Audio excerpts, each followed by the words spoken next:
I remember that day very well. Friday, June the 2nd, 1961. We'd been told we were going to take a train to work. We soon found it was the Caerphilly Castle we were taking to the Science Museum in London for permanent display. 3 days earlier, she'd left Swindon Works for Old Oak Common after a complete refurbishment before being hauled into Platform 4 at Paddington Station for the handing over ceremony.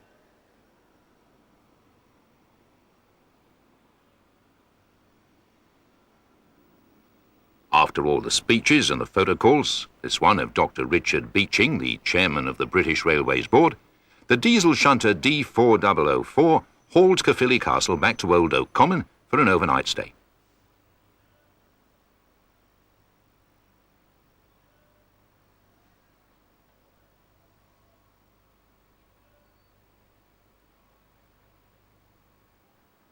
The next day, the loco was moved to the coal road ready for transfer onto our low-loading trailers. The tender was uncoupled from her loco and loaded separately.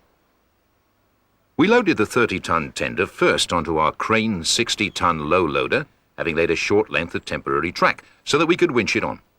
It was taken slow and steady. After all, we'd done this sort of thing many times before.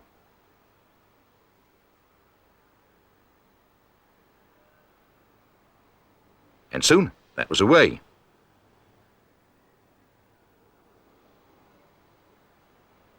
We used our solid-tired trailer to transport the loco, which used to be part of our 100-tonner outfit.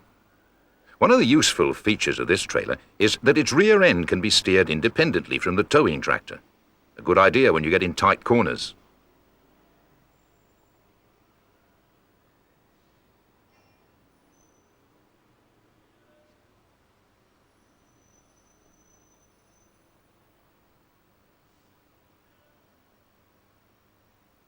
Again, we used a short length of track to transfer the loco, which was initially pushed by a diesel shunter before the winch took over for the very delicate inch-by-inch movement to position it on the trailer correctly.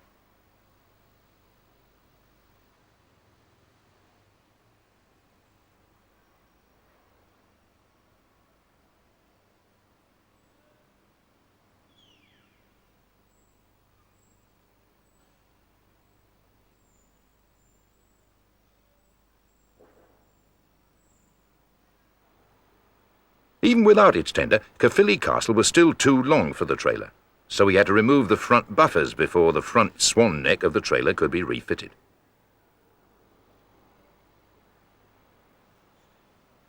Then the massive hinge pins could be hammered in.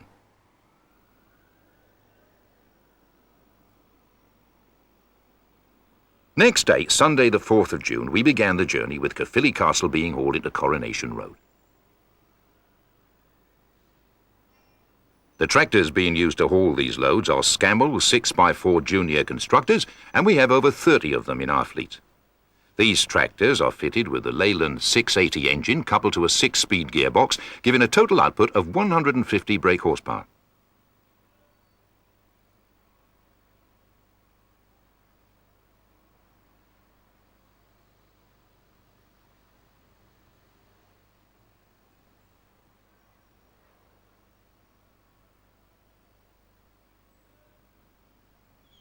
We did make a short stop to attach an additional lead tractor, and then away again.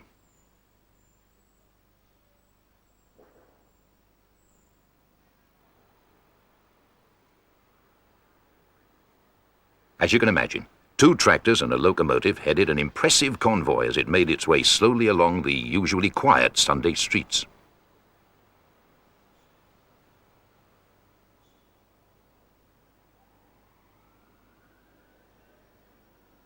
We had to make a very wide turn under the trolleybus wires as we turned into Horn Lane from Western Avenue.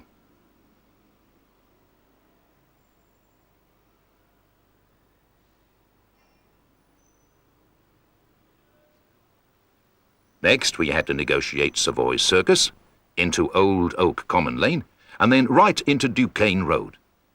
It's at times like these that the rear steering really came into its own.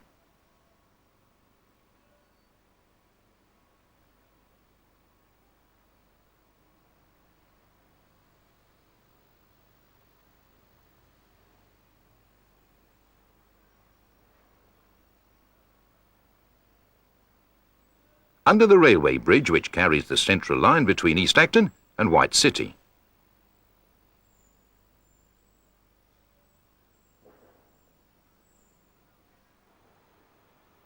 By now we'd collected quite an audience.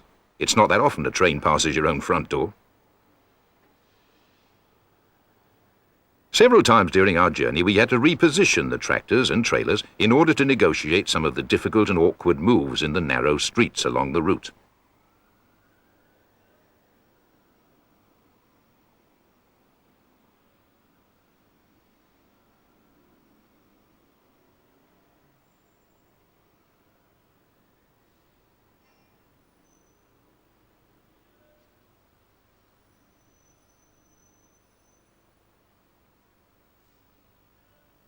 Whether it was a cycling convoy, a small group of senior citizens, or the young, it didn't matter. It was still a sight to remember.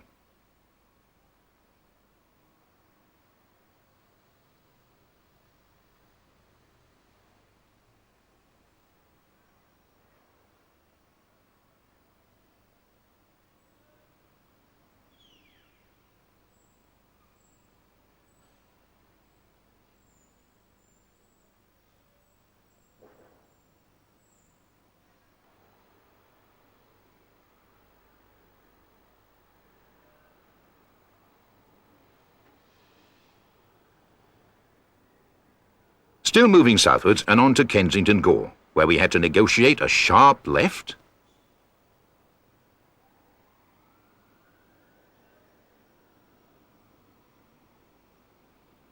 Before moving on to a sharp right down the wrong side of Queen's Gate in order to turn into the museum and the end of the journey.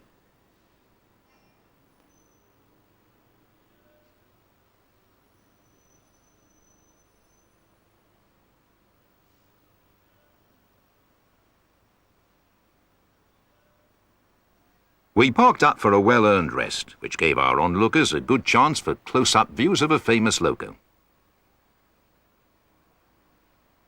There were plenty of photographs taken that day, and many dads talked of the great days of steam to their sons.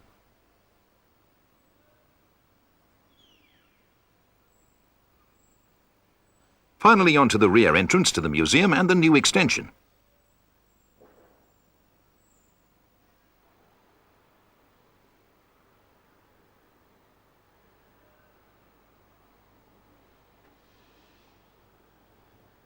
British Railways Permanent Way engineers had laid more temporary rails so that the loco could be moved into the new transport hall.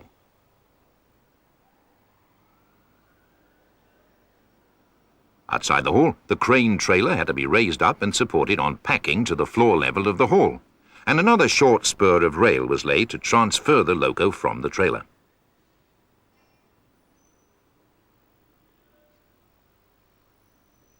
We ran a winch rope through a pulley fixed at the far end of the hall so that the Scammell itself could winch the loco into the museum. Once inside, the winch rope was kept clear of the track while the loco was moved slowly into its final position.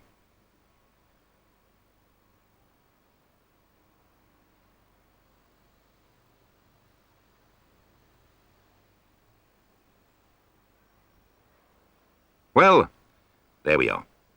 An interesting move for Pickfords and me and my crew members. A few years later, the last Castle-class loco steamed out of Paddington, only now to be seen in private railways. Oh, and of course, the Science Museum.